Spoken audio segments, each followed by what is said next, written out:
Silakan Pak.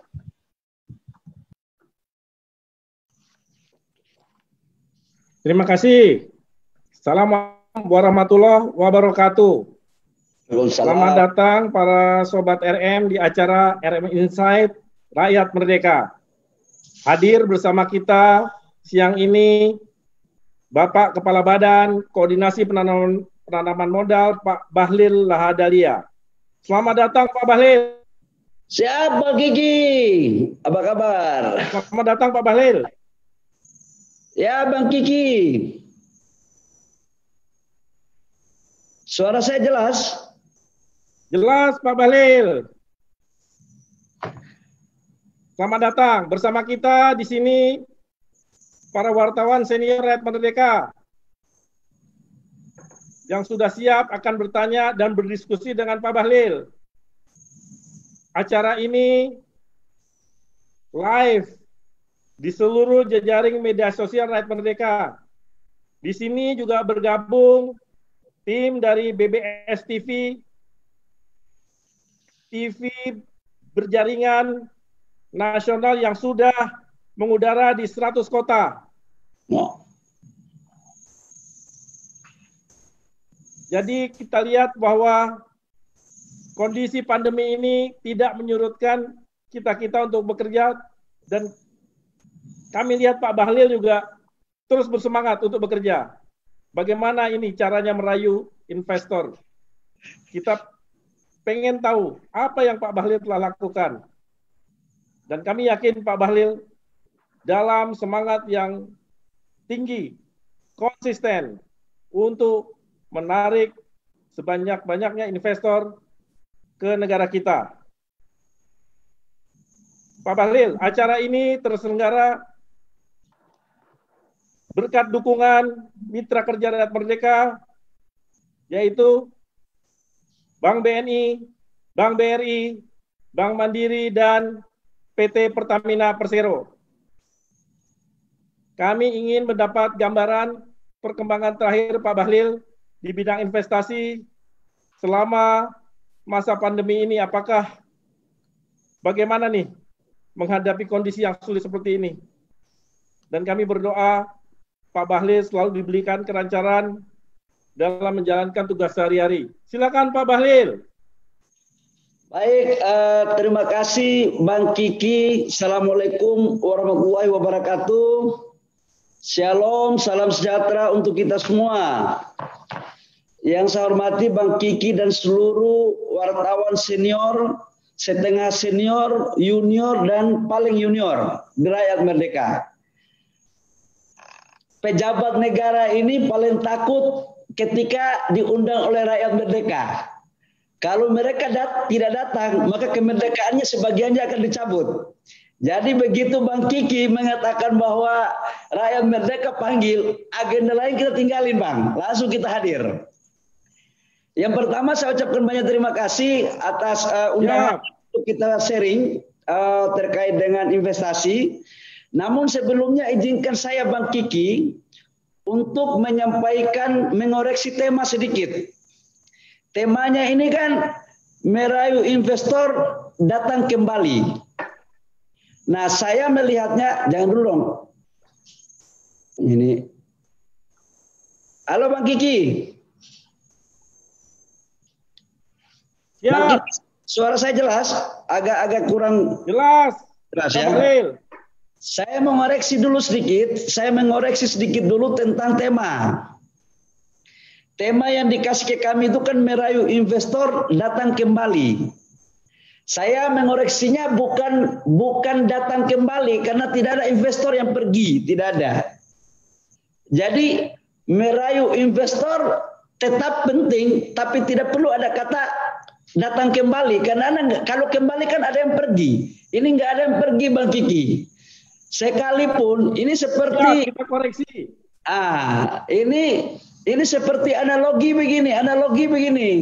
Jangan ada uang abang disayang, tidak ada uang abang ditendang. Kelihatannya nanti sama temanya kayak begitu. Jadi kita nggak mau.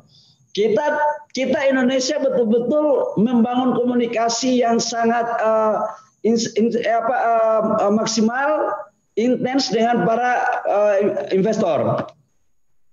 Saya mulai Bang Kiki kalau begitu. Kalau kita sudah sepakat, kita mulai. Saya meng-highlight sedikit Bang Kiki bahwa di hampir semua dunia begitu COVID menerpa dunia memulai dari China, ini pasti betul-betul mempunyai dampak yang secara sistemik, masif dan terstruktur, di mana betul-betul sendi-sendi kehidupan kita sangat terganggu, termasuk dalam aspek ekonomi. Kalau kita melihat Bang Kiki, pada 2019 itu secerca harapan pertumbuhan ekonomi di 2020 akan baik, termasuk investasi. Namun di luar dugaan orang semua, baik di dunia manapun, itu merasakan betul efek dari COVID yang sekarang terjadi. Coba kita lihat sekarang di secara global, pertumbuhan ekonomi global itu Bang Kiki sejak kuartal pertama itu sudah mulai terjadi kontraksi. Katakanlah kita di Amerika itu cuma 0,3% pertumbuhannya. Di Uni Eropa minus malah 2,7. Di Korea Selatan 1,3. Tiongkok yang paling dalam Bang Kiki minus 6,8. Dan kita di Indonesia itu hampir 3. Nah biasanya Bang, kalau Bang Kiki pasti punya data lengkap, 1% pertumbuhan ekonomi Tiongkok terkoreksi itu akan berdampak kepada penurunan ekonomi nasional kita 0,3%. Itu yang terjadi dalam beberapa tahun lalu. Tapi kita masih baik di kuartal pertama tumbuh 3%. Sekalipun memang COVID itu datang ke Indonesia itu kurang lebih sekitar bulan Maret, pertengahan baru kita kena. Nah, kita lihat juga bagaimana pertumbuhan pada kuartal pertama di negara-negara di Asia Tenggara. Kita lihat Vietnam masih jauh lebih baik, Bang. Kita harus akui, Vietnam ini luar biasa sekali cara penanganan COVID-nya. Dan investasi mereka juga cukup top, bagus. Karena izin-izin, kemudian pemerintahannya juga cepat. Thailand 1,6%, Singapura yang minus, kemudian Malaysia 0,7 dan kita tadi saya katakan 3%. Namun di kuartal kedua Bang Kiki, di kuartal kedua hampir semua negara diproyeksikan akan terjadi kontraksi yang paling dalam. Di hampir semua negara yang kena COVID. Nah, dampaknya apa?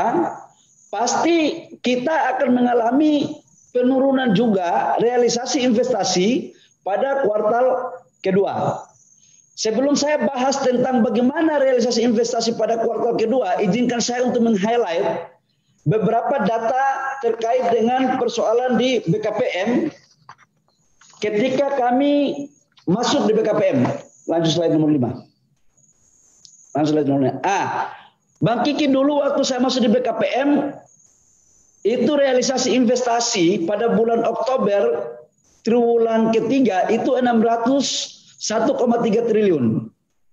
Kemudian pada realisasi triwulan 4 itu realisasi kita 208,3 triliun. Sementara target yang dikasih kepada BKPM waktu itu adalah 792 triliun.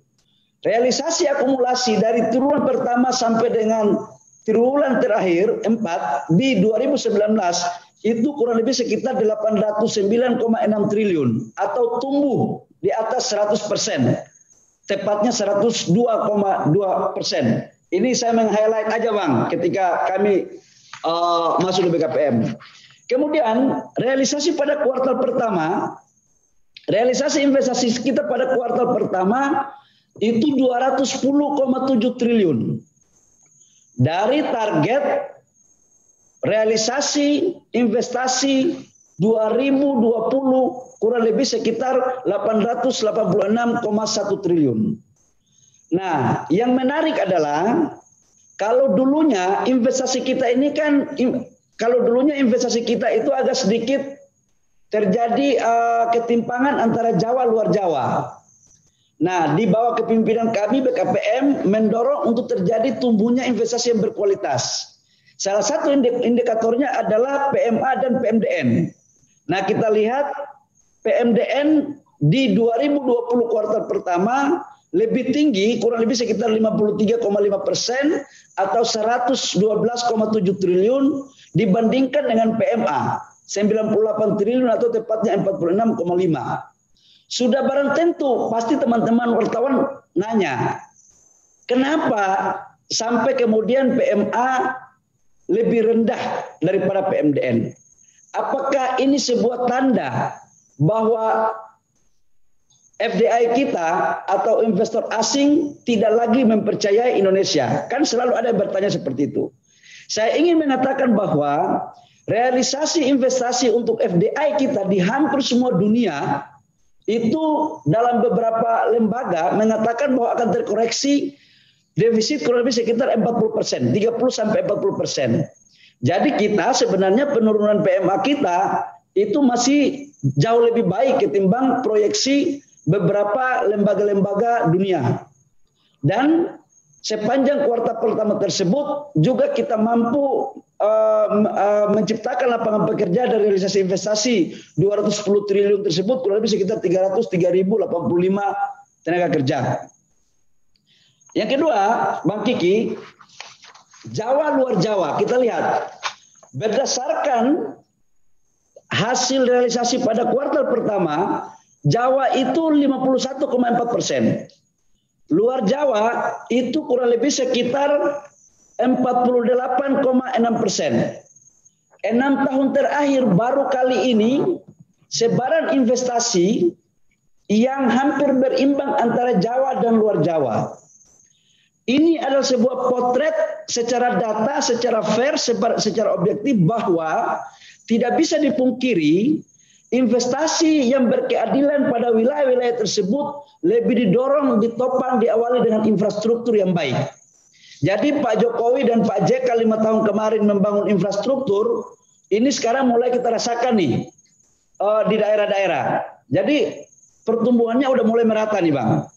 Nah yang kedua, kita juga lihat bahwa di luar Jawa tersebut tidak hanya di Sumatera, tapi juga di Sulawesi, khususnya Sulawesi Tenggara, kemudian Maluku Utara. Nah ini kan dulu daerah-daerah yang dianggap kampung ini, tapi sekarang mereka udah bisa berkompetisi dengan daerah-daerah atau provinsi-provinsi yang sudah jauh lebih duluan maju. Nah, bagaimana kemudian ya, negara-negara apa saja yang paling banyak? Yang pertama Singapura itu 40%, kemudian Tiongkok itu 18,9%, Hong Kong 9,3%, Jepang 8,9% dan Malaysia selebihnya kecil-kecil. Ini yang menarik, ini Tiongkok sama Hong Kong bisa menggeser Jepang. Yang kelazimannya Jepang itu adalah nomor 2 setelah Singapura. Nah, saya tidak mengerti kenapa Jepang bisa terkoreksi sampai ke nomor 4. Apakah karena memang kajiannya yang terlalu waktunya panjang atau bagaimana, kita juga lagi mempelajari. Nah, yang kedua, apa sih target realisasi kita pada 2020? Dulu Bang, ketika belum COVID, saya membuat simulasi seperti ini. 886 triliun itu adalah target Bappenas kepada BKPM di dalam RAPBN 2020. Tapi begitu masuk COVID, kita membuat 3 skenario. Kalau COVID selesai di bulan Mei, maka realisasi investasi dari 886 kami koreksi menjadi 855,6 triliun. Kemudian simulasinya lagi, kalau Mei kemudian berlanjut sampai Juni Juli, kami buat simulasi 817,2 triliun. Nah, ternyata COVID ini Bang, namanya corona ini mirip nama perempuan. Dia nggak mau pergi dari dunia, bahkan di bangsa kita. Masih tetap di bulan Juni masuk Juli ini masih bingung. Kemarin saya komunikasi sama Ketua Satgas Pak Doni, Pak, apakah Juli ini bisa berakhir? Beliau mengatakan kepada saya bahwa untuk selesai 100% enggak, tapi penurunannya insya Allah. Jadi kemungkinan besar kalau Juli pun masih tetap seperti sekarang, ada potensi untuk kami masih melakukan revisi terhadap realisasi investasi untuk tahun 2020. Nah, berikut saya ingin menyampaikan Bang Kiki, tentang ada 6 KPI dari BKPM, Bang Kiki. 6 itu adalah pertama eksekusi realisasi investasi besar. Saya ingin mengatakan, coba langsung ke slide nomor berikutnya, nomor 10. Bang Kiki dulu, kenapa saya jadikan KPI pertama eksekusi realisasi investasi besar? Karena begitu kami masuk ke BKPM, saya diarahkan dan diperintahkan oleh Bapak Presiden untuk menyelesaikan investasi mangkrak. Ada kurang lebih sekitar 708 triliun. Alhamdulillah, sampai dengan bulan Juni, dari 708 triliun sudah bisa kita selesaikan 409 triliun atau setara dengan 58%. Apa perusahaan-perusahaannya? Seperti yang terlihat sekarang. Kita lihat katakanlah di Tanjung Jati itu ada investasi power plant yang sudah 4,5 tahun mangkrak, nggak tereksekusi. Alhamdulillah selesai. Itu nilainya kurang lebih sekitar 39,2 triliun, 38 triliun. Kemudian Vale ini di Sulawesi. Dia bekerja sama dengan Jepang. Kemudian hampir juga 5 tahun nggak selesai-selesai. Ini adalah kurang lebih sekitar 39,2 triliun. Termasuk yang kita selesaikan kemarin di Lotte Chemical di Banten, Cirebon. Cilegon. Sorry. Cirebon sama Cilegon ini berbeda tipis soalnya. Nah, Lotte Chemical ini, Bang, ini menarik sekali karena di situ terjadi akumulasi persoalan antara tumpang tindih aturan kabupaten kota provinsi, ego sektoral kementerian, ada kaitannya juga dengan BUMN. Kemudian ada juga persoalan hantu-hantu tanah di sana. Waduh, itu berat sekali menyelesaikannya. Nah, setelah kita masuk membedah bahwa ternyata menyelesaikan investasi di Indonesia tidak hanya cukup pada perspektif regulasi, tapi ada bagian-bagian yang mana tidak bisa dimasuki secara regulasi, yaitu persoalan lapangan yang mana terjadi banyak pemain. Itu contoh di Lotte Chemical. Kemudian juga kemarin Hyundai yang sekarang kita pabriknya lagi berjalan terus. Nah, dari 409 triliun ini ada 4 masalah besar yang kita temukan. Yang pertama tadi saya katakan bahwa izinnya nggak selesai di pusat. Yang kedua, izin di daerah juga nggak selesai. Yang ketiga adalah persoalan sengketa lahan. Nah, semuanya ini kita sudah selesaikan. Tidak hanya kita menyelesaikan persoalan investasi besar, tapi juga kita menyelesaikan investasi kecil UMKM yang ada di Klaten. Ada foto saya ini, Bang. Ini saya menyelesaikan ada UMKM orang cacat, nilai investasinya kurang lebih sekitar hanya 1,2 miliar. Tapi saya datang menyelesaikan sendiri karena saya berpikir bahwa investor itu jangan hanya melihat yang besar-besarnya. Yang kecil-kecil juga adalah mereka investor. Apalagi negara dalam keadaan COVID, orientasi investasi itu adalah cipta lapangan pekerjaan. Maka saya berpendangan bahwa UMKM inilah bagian integral yang menjadi potensi dalam mendorong terciptanya lapangan pekerjaan. Nah, di foto saya yang agak sedikit kayak agak preman itu ada kacamata dan topi. Itu, Bang, saya perjalanan naik longboat 3,5 jam ke Dumai, menyelesaikan pabrik gula dan kebun gula di sana di pertengahan Malaysia. Jadi di pulau itu cuma 30 menit ke Malaysia. Saya datangi masalahnya apa, dan ternyata di sana kebunnya sudah ada, cuma pabriknya 3,5 tahun sudah jadi nggak dijalan-jalankan karena ada pola-pola mainan lah. Alhamdulillah sekarang udah jalan, Bang. Nah, itu kemudian salah satu KPI kita. Yang kedua adalah saya pikir saya tidak akan jelaskan yang lain-lainnya. Saya langsung aja ke sana karena ini bicara tentang investasi. Nah, apa yang harus dilakukan sekarang oleh BKPM? Strategi apa dalam COVID? Nah, yang pertama ada 4 hal yang sekarang BKPM melakukan jurus-jurus. Yang pertama adalah memfasilitasi perusahaan-perusahaan existing yang sudah beroperasi. Jadi sekarang ini, Bang, kita mulai berpikir BKPM itu melakukan 5 langkah. Tugas pertama adalah promosi, meyakinkan investor bahwa Indonesia adalah tempat yang baik bagi keberlangsungan usaha mereka.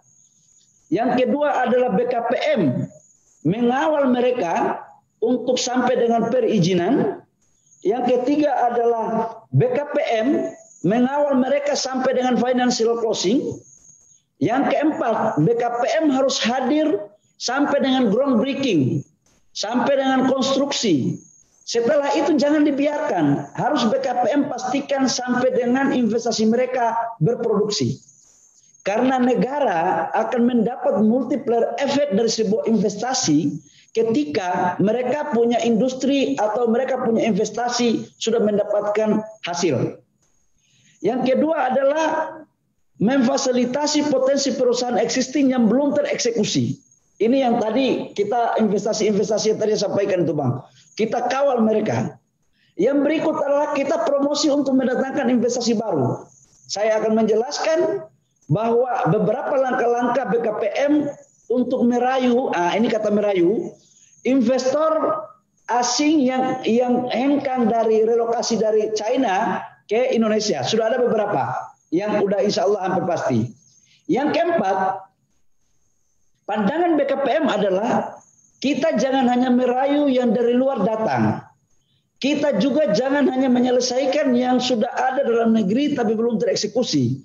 Tapi kita juga harus menawarkan kepada investor yang sudah jalan tetapi bisa melakukan ekspansi. Jadi BKPM datangi mereka, kami mendatangi mereka untuk kami menawarkan insentif apa yang bisa kita berikan agar mereka bisa melakukan ekspansi. Nah, ini adalah bagian hal-hal yang harus kita lakukan, Bang Kiki. Nah, terkait dengan hal itu, sudah barang tentu ketika itu bisa kita lakukan secara baik, selalu investor tanya, problem kita di negara ini adalah perizinan. Tadi di awal saya katakan bahwa mula-mulanya di BKPM itu kita mendaftarkan perusahaan itu mendapatkan NIB itu hanya 3 jam. 3 jam langsung NIB, nomor induk berusaha. Tapi setelah mendapatkan NIB, maka apakah perusahaan tersebut sudah bisa menjalankan usahanya? Ternyata belum, Bang Kiki. Dia harus datang kepada seluruh kementerian lembaga untuk mendapatkan notifikasi. Di sanalah mulai memainkan peran itu. Sampai tawaf, kalau kita umroh biasanya tawaf jelas berapa kali putarannya. Kalau ngurus untuk izin di kementerian lembaga nggak jelas tawafnya berapa kali, Bang Kiki. Hari ini datang ketemu si A minta syaratnya B, C, D. Besok si A itu sakit, akhirnya tangan lagi sama orang lain. Begitu terus. Jadi kita itu sampai ayam tumbuh gigi pun kadang-kadang susah untuk memastikan kapan izin kita notifikasi bisa dilakukan. Atas dasar hal tersebut, maka Presiden mengeluarkan instruksi Presiden. Di mana instruksinya itu ada 3 poin penting kepada BKPM. Yang pertama adalah mengkoordinasikan langkah-langkah perbaikan dan peningkatan peringkat IODB. Jadi tingkat kemudahan berusaha sekarang, tanggung jawabnya sekarang diserahkan kepada BKPM. Jadi sekarang kan IODB kita peringkat 73, Bang Kiki. Kalau di bulan Oktober besok peringkatnya tidak ada yang naik, itu kepala BKPM yang salah dengan BKPM-nya itu. Nah itu. Jadi kita dikasih tanggung jawab itu. Jadi kita harus fair gitu loh. Ya kalau memang dikasih tanggung jawab, kalau nggak bisa ya siap tanggung jawab, kan kira-kira begitu. Kita sebagai anak muda jangan menjadi plantut-plantut, jangan seperti yoyo gitu. Jangan mau jabatan nggak mau ambil risiko, itu juga nggak fair saya pikir. Negara dalam keadaan sulit jadi kita harus kerja maksimal. Yang kedua adalah mengevaluasi pelaksanaan perizinan berusaha dan memberikan fasilitas investasi yang dilakukan dan diberikan oleh kementerian lembaga. Jadi Bang Kiki, sekarang kalau izin-izin di kementerian lembaga terlalu berbelit-belit, maka BKPM itu bisa memberikan rekomendasi untuk menambah atau menghapus perizinan yang ada di kementerian lembaga. Nah, tetapi sekarang semua izin-izin usaha dari seluruh 22 kementerian lembaga itu sudah didelegasikan kepada BKPM, Bang Kiki. Jadi bahkan izin HPH, izin IPPKH, izin tambang, pelihara burung aja sekarang izinnya di BKPM. Kalau Bang Kiki punya burung di rumah ada, belum ada izinnya, abang datang ke saya bikin abang punya izin. Itu sekarang. Dan Sekarang insentif fiskal pun sudah di BKPM. Jadi tax holiday, tax allowance sama impor barang modal, PPN impor, ya Pak Yuliot ya. Apalagi? Pembebasan fasilitas master list ya. Itu semua sudah di BKPM, Bang Kiki. Jadi kalau dulu orang mau investasi, nanya dapat tax holiday enggak? Nanti masukkan ke BKPM, BKPM nanti melanjutkan kepada Menteri Keuangan, dalam hal ini Dirjen Pajak. Rapatlah di sana, bertele-tele panjang juga gitu kan. Tidak hanya Menteri Keuangan, tapi Kementerian Teknis juga melibatkan. Nah sekarang tidak Bang. Ini seperti lagu dangdut, kau memulai dan kau mengakhiri. Artinya apa? Begitu disampaikan kepada BKPM, 7 hari BKPM langsung putus. Dapat atau tidak. Jadi tidak lagi kita putar-putar investor. Nah ini adalah sebagai bagian daripada teknik merayu. Sama dengan kita kalau waktu masih muda Bang, saya yakin Bang Kiki ini pasti potensi merayunya tinggi kepada waktu masih muda maksudnya Bang ya.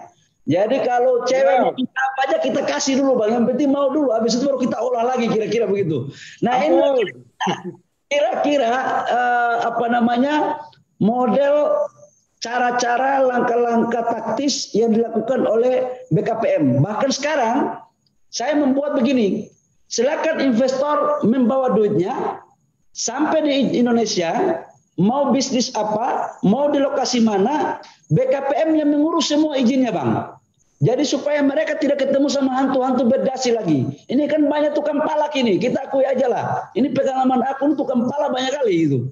Nah, agar mereka tidak masuk pada lubang yang dulu pernah saya rasakan, maka kita arahkan semua untuk lewat BKPM. Dan itu sejalan dengan instruksi Presiden nomor 7. Nah, kemudian pertanyaan berikut, kementerian apa aja yang sudah ada di BKPM? Jadi Bang Kiki, di BKPM sekarang ada 22 kementerian lembaga yang berkantor di BKPM. Ada pejabat penghubungnya. Inilah. Sampai-sampai kemudian mau bikin sekolah di Kementerian Agama pun sekarang izinnya di sini Bang Kiki. Kalau izin sekolah saya kasih ke Bang Kiki, yang penting jangan minta izin karaoke. Aku nggak kasih, karena itu merusak tatanan. Khusus. Nah itu. Jadi inilah 22 kementerian lembaga yang sekarang ada pejabat penghubungnya di BKPM dan dilimpahkan kewenangan perizinan usahanya kepada BKPM. Dan selama ini kami anggap sangat efektif, sekalipun masih harus banyak yang harus dilakukan. Nah, berikut Bang Kiki, pasti Abang tanya, investasi di bidang apa yang sekarang menjadi fokus kita? Perintah Bapak Presiden ketika kami dilantik adalah transformasi ekonomi. Salah satu poin dari kebijakan beliau. Transformasi ekonomi itu kami artikan adalah bagaimana memberikan nilai tambah. Nah, sekarang kita dorong agar investor yang masuk mengolah sumber daya alam kita, tambang-tambang, dia tidak boleh mengekspor ore, tapi dia harus membangun industri hilirisasi di Indonesia. Saya ingat betul ketika 6 hari kami dilantik jadi kepala BKPM, maka pertama kami lakukan adalah menyetop ekspor ore sebelum masa waktunya. Jadi masa waktu pelarangan ekspor ore nikel itu Januari 2020, tapi oleh BKPM membuat kesepakatan antara penambang dan pengusaha yang punya smelter untuk kita stop di bulan Oktober. Saya ingat waktu itu Bang Kiki 1,5 bulan saya di demo. Wah, bisa-bisa saya di demo. Dan di demo di semua tempat. Saya di demo di kantor saya, di Menko, di Istana, di KPK. Seolah-olah bahwa saya adalah bagian daripada pemain nikel. Betul juga sih, saya dulu pemain nikel. Tapi saya sampaikan untuk mereka, kalian mau stop atau kalian bermasalah. Jadi yang saya maksudkan adalah harus ada kesadaran kolektif untuk bagaimana sektor-sektor sumber dalam kita ini bisa kita kelola dengan baik untuk memberikan nilai tambah. Itu salah satu diantaranya adalah sektor tenaga kerja, sektor pertambangan dan membutuhkan teknologi. Yang berikut adalah, ini ada 5 besar Bang, nilai tambah nih. Tadi pertambangan sudah, Yang kedua energi. Alat kesehatan di COVID ini paling tinggi sekali permintaannya, Bang. Harus saya sampaikan kepada Abang bahwa pada masa COVID ini, satu hari itu BKPM menerbitkan izin kurang lebih sekitar 4.000 sampai 5.000 perusahaan. Jadi aktivitas di lapangan mungkin berkurang, jadi aktivitas menyiapkan perizinan tinggi sekali. Yang saya pahami adalah sebagai mantan pengusaha, mereka menyiapkan semuanya ini agar setelah COVID, mereka langsung take off. Kemudian manufaktur dan sebagainya. Nah, Bang Kiki, investasi ini sangat penting menurut saya, Bang Kiki. Kita tahu semua bahwa pertumbuhan ekonomi nasional kita yang kuartal pertama 2,97 itu kontribusi yang paling besarnya itu adalah konsumsi. Masih tetap di atas 50%. Kemudian investasi masih di atas 20%, hampir 30%. Kalau kita bicara konsumsi, itu kita bicara tentang daya beli masyarakat. Kalau kita bicara daya beli masyarakat, itu kita bicara tentang kepastian pendapatan. Dan kalau kita bicara kepastian pendapatan, itu bicara lapangan pekerjaan. Dan menurut saya kalau kita bicara lapangan pekerjaan, muara awalnya adalah investasi. Jadi investasi ini sangat penting yang membuat untuk bisa konsumsi kita naik. Tidak mungkin dalam era sekarang ini penerimaan PNS. Bayangkan Bang Kiki kalau nggak ada investasi yang masuk di negara kita, seluruh perguruan tinggi dari Aceh sampai Papua itu akan menjadi pabrik pengangguran intelektual. Karena kalau cita-cita mereka hanya untuk menjadi pegawai negeri, nggak mungkin sekarang kita terima pegawai negeri. Pegawai BUMN menurun juga Bang Kiki. Jadi kalau investasi tidak kita dorong, penciptaan lapangan kerja nggak kita lakukan, maka saya sangat khawatir seluruh mahasiswa yang selesai S1, apalagi mereka ini aktivis, ini bahaya ini. Ini bisa menjadi stabilitator, dinamisator, bisa jadi provokator ini. Apalagi mahasiswanya aktivis Cipayung, mati kita. Ini berbahaya sekali. Nah, selain itu, kita juga tahu bahwa pendapatan negara, dari total pendapatan negara 76% itu dari sektor pajak. Dan itu pajak yang paling besar, pajak badan. Pajak badan ini juga terkait dengan perusahaan. Nah, kalau ini tidak kita dorong baik, Bang Kiki, ini juga akan melakukan pengurangan terhadap sumber-sumber pendapatan negara ataupun pendapatan negara yang tidak maksimal. Slide berikut, ini karena sama wartawan jadi harus agak lebih intelek. Nah, Bang Kiki, setelah kami masuk di BKPM, saya membuat satu ilustrasi berpikir. Apa sih keuntungan investasi asing langsung bagi negara penerima? Selama ini kan kita berteriak, asing. Apa sebenarnya? Saya masuk di BKPM baru otak saya terbuka Bang Kiki. Jadi ternyata kalau ada FDI masuk, itu dampaknya kepada negara kita adalah peningkatan jumlah modal asing. Yang kedua adalah peningkatan lapangan pekerjaan. Yang ketiga adalah dia peningkatan tabungan dana kita. Yang keempat dia bisa memberikan peningkatan pendapatan sebagai hasil efek berganda investasi. Berikutnya adalah dengan investasi masuk, pasti pendidikan itu dibutuhkan. Pendidikan dan latihan dibutuhkan untuk memenuhi kualifikasi, spesifikasi dari industri yang ada. Nah, kalau investasi nggak masuk, saya yakin mungkin pendidikan kursus latihan singkat untuk pabrik tertentu mungkin di negara kita nggak ada gitu. Yang berikut, sebuah perusahaan yang besar dia selalu akan mengembangkan penelitian, pengembangan teknologi. Di kampus-kampus selama ini dilakukan pengembangan tapi tidak berkolaborasi dengan swasta atau dengan industri. Andaikan pun ada, itu masih sangat minim. Yang berikut lagi adalah meningkatkan pilihan barang jasa di pasaran. Pasti peningkatan infrastruktur udah pasti, karena tidak ada investasi yang dibangun tanpa infrastruktur. Peningkatan pasar yang besar, yang kemudian berakhir pada harga yang semakin kompetitif. Slide saya yang terakhir, Bang Kiki, pasti Bang Kiki punya data bahwa di beberapa negara Eropa ataupun di Amerika ada beberapa artikel atau berita yang menyatakan bahwa di era COVID Indonesia adalah salah satu negara tujuan investasi nomor 4 di dunia. Kami membentuk tim marketing intelijen karena kami punya perwakilan BKPM di beberapa negara, termasuk di London dan di Amerika. Kami coba untuk melakukan penetrasi. Apa sebab sampai kemudian mereka bisa membuat berita bahwa Indonesia salah satu tujuan negara investasi. Ternyata di sana, Bang Kiki, kita mempunyai keunggulan sumber daya alam. Itu yang paling pertama. Jadi kita dalam promosi investasi nggak perlu lagi menceritakan kepada dunia bahwa kita punya sumber daya alam yang banyak. Kita punya 260, nggak perlu lagi karena dunia udah tahu, Bang Gigi. Kemudian kita market terbesar di Asia Tenggara. Kita bisa menjadi hub. Nah, SDM kita itu cukup bagus, Bang. Tetapi tidak terkelola dengan baik. Akibat tidak terkelola kita SDM yang bagus, yang muncul fitnah memfitnah. Rame di medsos. Waduh Tuhan, kita kalau sudah perang di medsos, rasa-rasa langit meruntuh. Tapi begitu disuruh untuk menjadi pengusaha, tidak ada yang mau. Ini problem juga kita. Nah, yang kita kekurangannya adalah teknologi, Bang. Teknologi dan pasar untuk ekspor ya. Nah, kemudian kenapa sih sampai dengan sekarang orang selalu mengatakan begini? Kok Vietnam lebih baik daripada Indonesia?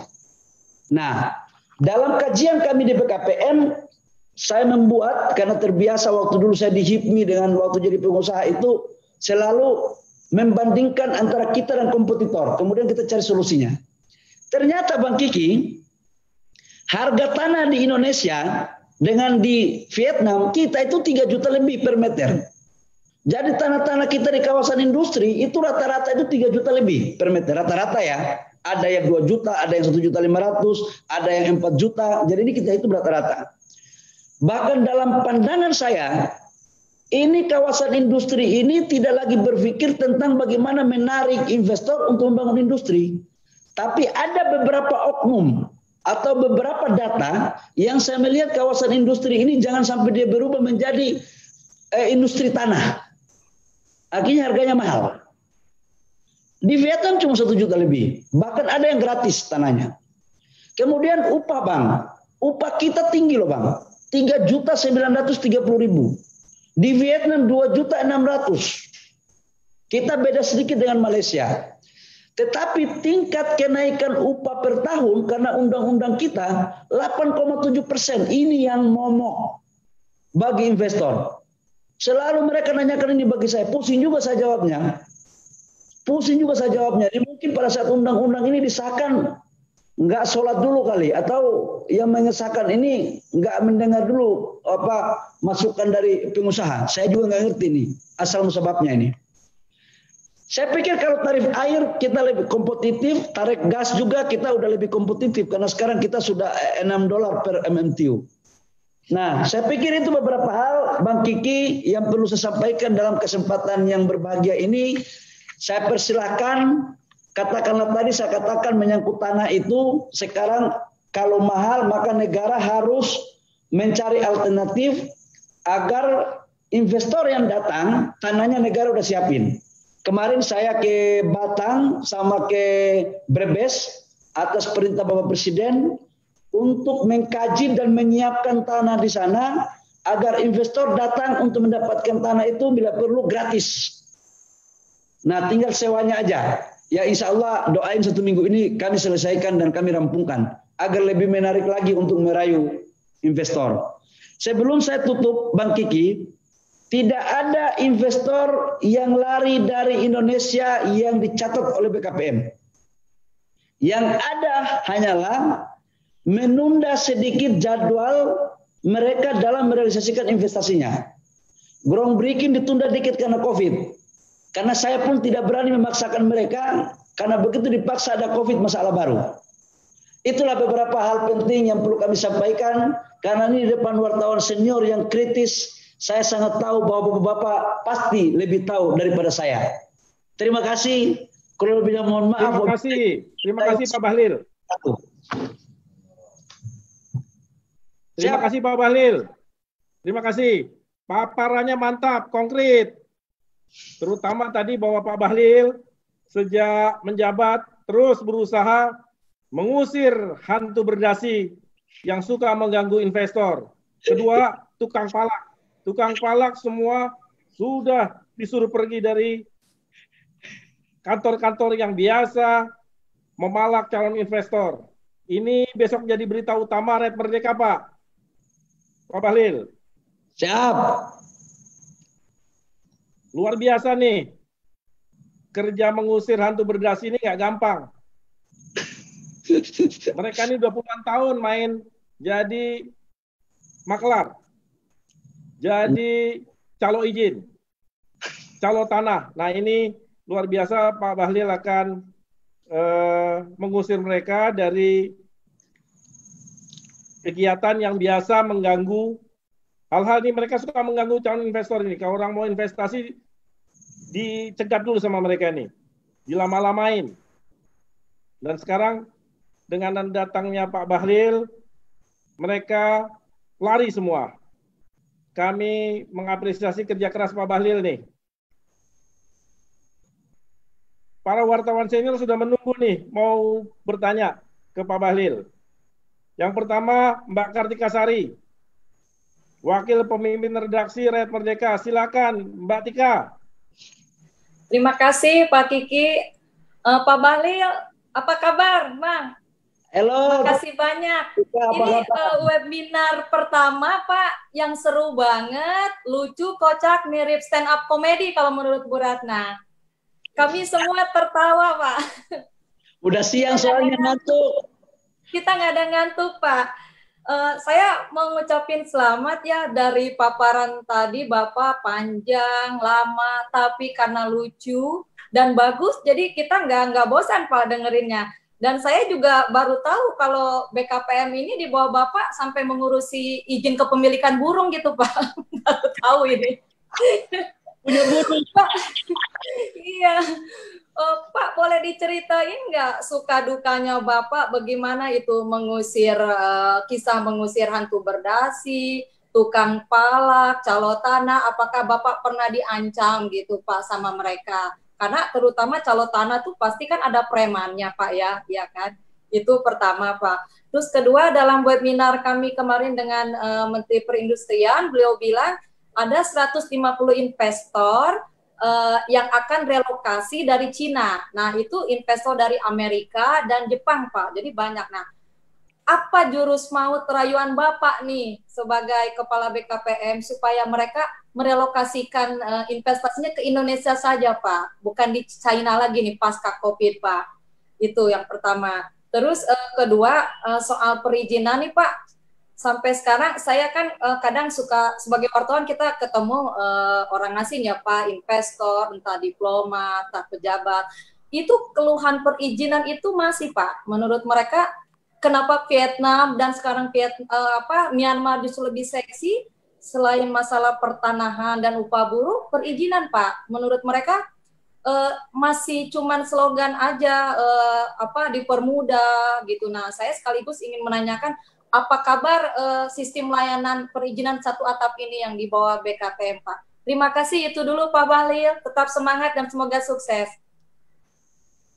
Terima kasih. Silakan Pak Bahlil. Silakan. Ya, Pak Bahlil, langsung dijawab. Mbak Sari, Mbak Tika. Saya mau tanya dulu, burungnya berapa ekor? Supaya kita buat izinnya gitu, kalau belum ada. Saya nggak punya burung, Pak. Mungkin mau beli. Baru tahu izinnya di Bapak. Coba tanya Bang Kiki tuh mau burung nggak itu. Baik. Ya. Saya pertama kenapa saya membawakan tadi dengan cara seperti itu, karena pasti ngantuk. Dan saya pikir lebih cair, biar tidak ada yang dibuat-buat. Karena memang saya suka untuk membuat sesuatu yang buat-buat gitu. Karena orang Papua itu antara muka dan hatinya itu kalau bohong pasti ketahuan. Jadi saya apa adanya aja gitu.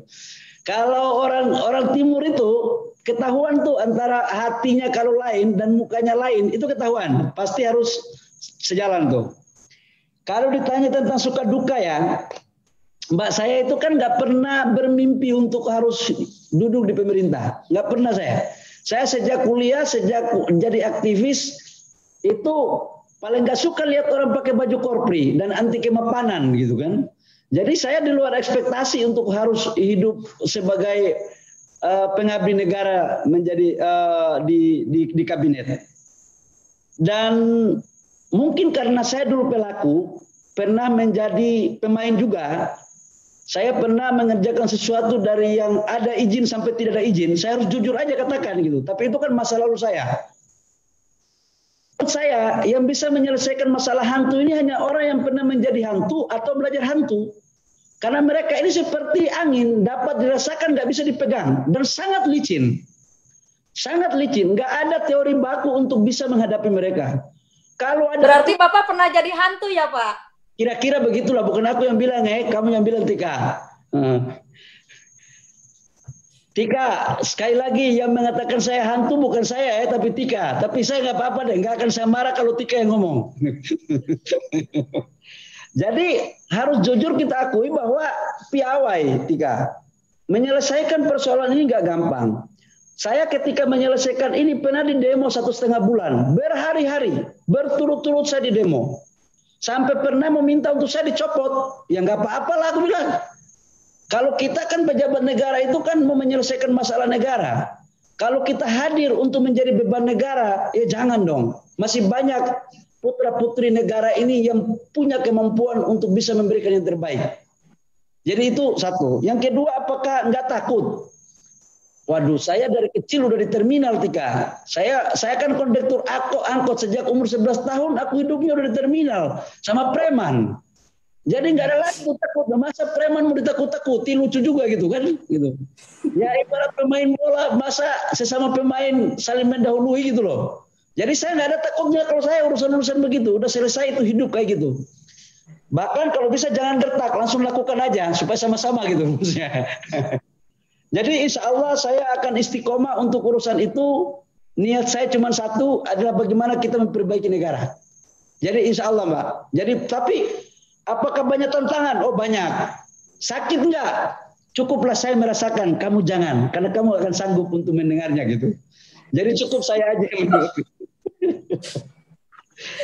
Yang kedua, pertanyaan kedua, Tika, jurus apa yang akan dipakai untuk menarik 160 investor yang disampaikan oleh Menteri Perindustrian. Pertama begini, tanyakan itu kepada Menteri Perindustrian dulu. Mohon maaf, saya belum mendapatkan data dia. Jadi saya tidak bisa menjawab data dia. Data saya BKPM harus data BKPM gitu. Saya nggak mau masuk memain bola di kamar orang lain karena kamar BKPM sendiri banyak tugasnya. Tapi oke, untuk tidak mengurangi roh dan substansi pertanyaan etika, di BKPM sendiri sudah ada yang masuk. Sudah ada yang 60%, sudah ada yang sekarang masih penjajakan. Saya selalu mengikuti pikiran-pikiran senior saya, Bang Kiki, dalam konteks menyampaikan kepada orang, punya prinsip dua hal. Hanya kepada Allah Subhanahu wa Ta'ala, Tuhan yang Maha Kuasa kita percaya. Manusia butuh data. Jangan pakai katanya-katanya gitu.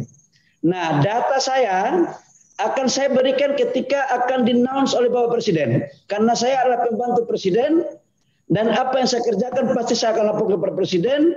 Setelah di-announce oleh Presiden, baru saya akan menyampaikan kepada Tika. Tapi yakinlah bahwa di 2017-2018 tidak ada satupun investor yang melakukan relokasi dari China ke Indonesia. Tetapi kali ini insya Allah lebih dari 1, 2, 3, 4 lebih. Insya Allah 3. Tapi tunggu Pak Presiden yang akan menyampaikan, bukan kami. Karena kami harus clearkan dulu datanya. Berikut apa jurus-jurusnya? Kita sekarang kan membuat katakanlah tanah. Kita sekarang tanah bila perlu tidak usah beli. Sewa, kerjasama aja. Kita membuat seperti Vietnam. Makanya negara hadir untuk beli dulu tanahnya. Atau kita ambil tanah BUMN, katakanlah PTPN 9 di Batang. Kemudian kita kerjasamakan dengan perusahaan utama karya atau karya-karya. Baru kemudian dikelola oleh satu perusahaan pengelolaan kawasan industri. dengan harga yang terjangkau, karena salah satu problem kita adalah itu. Yang kedua, kita kasih insentif. Perintah Bapak Presiden adalah segera memberikan dan merumuskan insentif yang betul-betul bisa membuat investor datang ke kita. Dan yang ketiga, masih ada rahasianya. Kalau semuanya nanti saya sampaikan kepada Tika, nanti bocor marketing intelijen negara lain, nanti akan tahu bahwa saya sudah sampaikan kepada rakyat merdeka. Boleh kita terbuka, tapi jangan sampai semua buka-bukaan, bahaya nanti. Namanya dengan izin. Impres nomor 7 itu betul bahwa izin sudah diserahkan kepada BKPM. Khususnya untuk izin usaha. Sejak tanggal 5 Februari efektif. Mungkin Tika yang disampaikan oleh teman-teman Tika itu sebelum tanggal 5 Februari kali. Sekarang ini datang aja ke BKPM, nanti BKPM yang selesaikan izinnya. Nanti kalau teman Tika punya ada yang mau bangun usaha, datang ke BKPM, saya yang temui, saya yang bikin izinnya. Kalau sampai saya bohong, berarti sayanya nggak jelas. Dan itu nggak perlu Tika percaya sama saya lagi. Tapi kalau saya mampu melakukan, berarti saya minta Tika harus meningkatkan kepercayaannya kepada BKPM, gitu. Nah, ini yang sekarang kita lakukan. Jadi memang mengambil izin yang ada di Kementerian Teknis itu nggak gampang, Tika. Karena itu kan sudah terjadi dari sononya. Dan itu butuh diplomasi. Tapi tidak semua izin dalam konteks tahapannya itu dari semuanya di BKPM. Jadi prosesnya adalah contoh membangun IPPKH. Disampaikan lewat BKPM, Menteri Kehutanan, ceki kepala BKPM, nanti suratnya sampai di BKPM, 2 hari dari BKPM, pejabat penghubung dari Menteri Kehutanan di BKPM membawa ke Kehutanan. Dilakukan kajian teknis di sana. Kalau dia itu ke lapangan, itu harus waktunya 3 minggu. Tetapi kalau sifatnya administrasi, itu hanya 1 minggu. Setelah itu balik ke BKPM dan kemudian kita keluarkan izinnya, kepala BKPM tanda tangan atas nama Menteri Kehutanan. Semua izin sekarang begitu. Jadi urusan teknisnya masih tetap di Kementerian Teknis karena kita BKPM belum punya perangkat untuk mengkaji teknisnya. Tetapi izinnya adalah kita kasih waktunya di perban kita, waktunya jelas ada di situ. Saya pikir itu Tika. Makasih banyak Pak Gigi.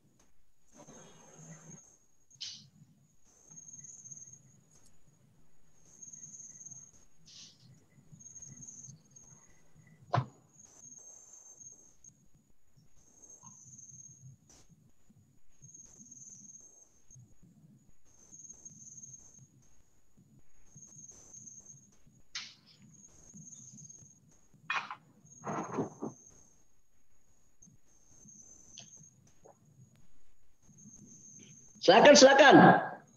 Apa? Terima kasih Pak Bahlil. Terima kasih Pak Bahlil. Siap. Pertanyaan berikut akan diajukan wartawan senior Budi Rahman Hakim. Silakan Mas Budi. Silakan Mas Budi. Baik, terima kasih Pak Kiki.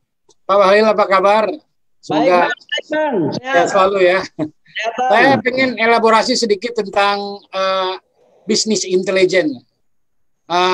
Pertama yang tentang bisnis intelijen itu mohon seberapa tangguh sih pasukan agen-agen kita yang di luar sana yang membantu kita ngintipin ya para investor di luar negeri agar bisa masuk ke kita, Pak. Jadi ini kan sekarang kita sudah dalam posisi economic war, trade war, juga investment war barangkali.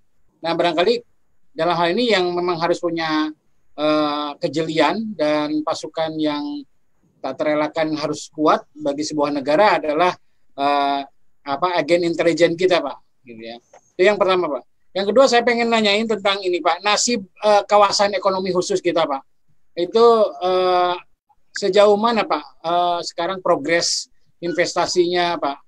Sepertinya belum ada progres yang bisa dibanggakan gitu Pak. Itu saja Pak. Terima kasih Pak.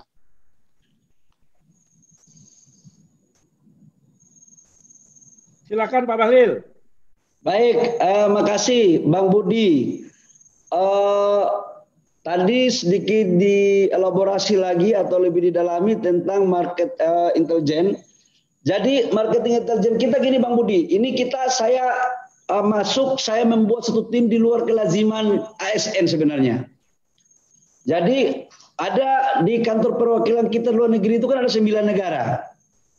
Kemudian saya kumpulkan anak-anak yang bagus-bagus, mantan-mantan kepala perwakilan yang ada sekarang di Jakarta, ada eselon 3, ada eselon 4. Saya membuat semacam satgas begitu, di bawah pimpinan saya langsung yang pimpin. Tugas mereka ada 3 tugas utama. Yang pertama adalah segera mendeteksi perusahaan-perusahaan mana saja yang bisa melakukan relokasi. Maunya apa, produknya apa senjata untuk mereka mau. Yang kedua adalah mereka harus mengecek kemudahan-kemudahan di negara lain. Negara lain tawarkan mereka apa. Jadi kita harus kompetitif. Kalau di negara lain dikasih 3, ya kita harus kasih 4. Kalau negara lain kasih 5, kita harus kasih 6. Yang ketiga adalah tim yang kami bentuk, kami kasih kewenangan untuk cepat membuat keputusan dalam bernegosiasi. Karena rata-rata kita inilah, kalau di bisnis itu kan pada saat orang punya hati bagus, cepat putus di situ. Jangan nunggu. Kalau birokrasi itu kan sudah hatinya udah oke, tapi karena yang bernegosiasi bukan orang yang punya kewenangan, akhirnya tanya bosnya dulu, tanya pimpinannya dulu. Sampai kemudian orangnya udah nggak mau, baru kita bilang iya. Nah, ini yang saya tidak pakai cara itu. Jadi pola-pola penggabungan antara pengalaman saya di dunia usaha sebagai entrepreneurship dan sistem ASN yang ada pada negara kita. Tetapi tetap mengacu pada sebuah pola yang berorientasi pada pendekatan aturan main serta undang-undang yang ada pada negara kita. Begitu, Bang. Yang kedua menyangkut dengan nasib kawasan ekonomi khusus. Nasib saya memang tidak khusus. Karena baru selesai Oktober Desember baru tata langsung COVID. Ibarat pesawat mau take off, nggak bisa take off gara-gara COVID. Jadi saya harus jujur mengatakan bahwa tidak semuanya bagus, masih landai-landai, tapi ada beberapa yang mulai tanda-tanda kehidupannya sudah ada. Begitu, Bang Budi. Terima kasih. Terima kasih, Pak Bahlil. Siap. Penanya berikutnya ini Mas Riki Handayani, yang kemudian akan dilanjutkan dengan teman-teman dari BBS. Terima kasih. Banyak kali, Mas Riki. Bang, banyak kali, Bang. Jangan lama-lama. Terima kasih Pak Kiki. Terima kasih Pak Kepala Kanda. Terima kasih. Apa kabar? Wah, dahsyat sekali nih pemaparannya nih. Kita sebagai Adinda bangga punya Kanda kayak gini nih. olahan lagi. Ya, ngajarin kan Kanda itu. Gini Pak Kepala, tadi digambarkan Inpres nomor 7 ya. Kepala juga tadi bicara soal filosofi sepak bola. Saya juga melihat bahwa Inpres nomor 7 itu seperti hanya menggocek-gocek bola gitu. Tapi poinnya kan berapa gol yang bisa disarangkan. Dan artinya beberapa waktu lalu Pak Presiden sendiri sudah mengatakan kata kunci di investasi adalah investasi terbaik itu ya investasi yang terrealisir. Itu kata kunci yang disampaikan Pak Presiden. Tadi disampaikan oleh Pak Kepala bahwa target realisasi investasi kan diturunkan dari 800 ke berapa sekian tadi. Yang saya ingin tanya, apakah Pak Presiden bisa memahami penurunan realisasi itu? Karena jangan sampai kata kunci tadi bahwa investasi yang terbaik yang adalah yang terrealisir justru tidak sesuai dengan keinginan Pak Presiden. Itu yang pertama, Pak Kepala. Yang kedua, beberapa waktu lalu Pak Kepala bicara soal ada kepala daerah yang belagu, yang seperti merasa diri seperti presiden. Kompor. Ya, itu sudah digetok apa gimana itu? Atau sudah beres itu urusan itu? Itu aja Pak Kepala, terima kasih. Ini sekalian langsung dari teman-teman BBS, sekalian nanti dijawab Pak Bahlil, langsung closing dari Pak Bahlil. Terima kasih Pak. Teman-teman BBS silakan. Ya. Siap, terima kasih Pak Kiki kesempatan yang diberikan. Ya, selamat siang Pak Bahlil. Siang. Ya. Siap. Yang kami tanyakan, investasi asing atau yang terkait dengan sumber daya alam itu berdampak pada UMKM, artinya tidak merugikan UMKM, tapi memberi peluang juga. UMKM tidak dirugikan sehingga pengusaha dari lokal juga mendapatkan manfaat. Nah, itu seperti apa kebijakan yang dilakukan BMKM untuk memproteksi UMKM kita? Terima kasih. Sekian Pak Bahlil. Silakan Pak Bahlil dijawab. Terima kasih. Baik, Bang Kiki. Tadi Bang Riki, yang pertama investasi yang sebenarnya inti daripada investasi itu adalah realisasi. Daripada mutar-mutar ngoceh makro begini itu bunga-bunga aja itu sebenarnya. Itu real. Yang benar itu adalah nggak usah banyak ngomong, berapa realisasi itu oke. Tetapi di dunia ini sebelum realisasi olah dulu. Ngoceh makro begini, ini begini, nanti begini. Ya namanya saja untuk membangun sebuah optimisme, persepsi. Nah, memang Pak Presiden ini kan tahu sendiri bahwa Presiden ini boleh kasih pikiran orang ngoceh tinggi, tapi kalau nggak ada hasil itu nggak dipercaya. Karena beliau orang lapangan dan mantan pengusaha. Nah, sebenarnya merubah angka dari 886 itu memang sebuah langkah yang saya ambil penuh pertimbangan matang, karena pasti Pak Presiden mengatakan masa mantan pengusaha nyerah, kira-kira kan begitu.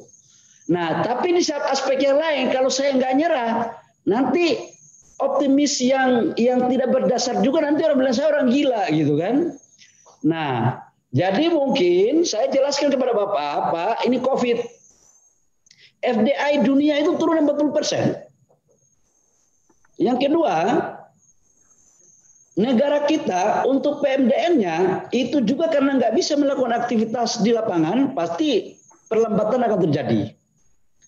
Dengan argumentasi-argumentasi objektif, konstruktif, dan sangat komprehensif, itulah kemudian kami mencoba mengkomunikasikan dengan Bapak Presiden. Dan karena pertumbuhan kita juga menurun, kan kalau teorinya begini, nggak mungkin pertumbuhan ekonomi menurun, tetapi pertumbuhan investasi naik. Nanti dibilang ini kuliah di mana ini teori itu, gitu kan? Bahaya nanti. Maka memang beliau menyadari kok bahwa Presiden sangat menyadari bahwa kondisi ekonomi global, kondisi ekonomi nasional kita memang lagi dalam keadaan yang penuh cobaan akibat COVID.